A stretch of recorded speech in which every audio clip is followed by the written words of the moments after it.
Les ultimes arguments de campagne du candidat sortant, M. Nicolas Sarkozy. Et pour souligner un paradoxe, et ce paradoxe, c'est de le voir, lui, François Fillon et consorts, systématiquement invoquer ou appeler au secours de la candidature de Nicolas Sarkozy la majorité silencieuse,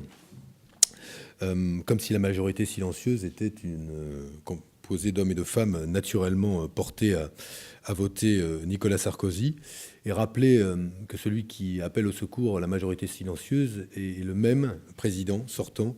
qui a réduit la majorité au silence lors du conflit des retraites, où 70% des Français étaient opposés à sa réforme des retraites, et jamais pourtant il n'a entendu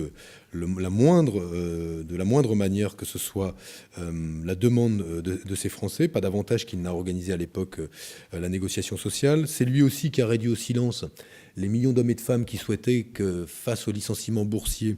l'État intervienne, et qu'il ne se contente pas d'intervenir en sollicitant le carnet d'adresses du président de la République, mais en organisant la loi de telle manière qu'elle permette aujourd'hui aux salariés de se défendre quand le propriétaire de l'entreprise ferme délibérément un site pour aller chercher davantage de profit ailleurs. C'est le même qui n'a jamais entendu la majorité des automobilistes qui réclament que sur le prix de l'essence à la pompe, il y ait une intervention de l'État et qu'on ne se contente pas de dire qu'on ne peut rien faire, là où aujourd'hui on peut faire un moratoire sur l'augmentation des prix et organiser la fiscalité de telle manière, grâce à la TIPP flottante, qu'elle permette d'éviter une augmentation du carburant à la pompe. C'est le même qui a réduit au silence l'immense majorité des locataires qui attendaient qu'on encadre les loyers. Quant à la relocation, il y a aujourd'hui des augmentations scandaleuses, quand sur les charges aujourd'hui, les propriétaires font leur marge, bref, augmentent le prix du loyer réel. Il reste le candidat d'une minorité qui claque, qui clinque et qui brille,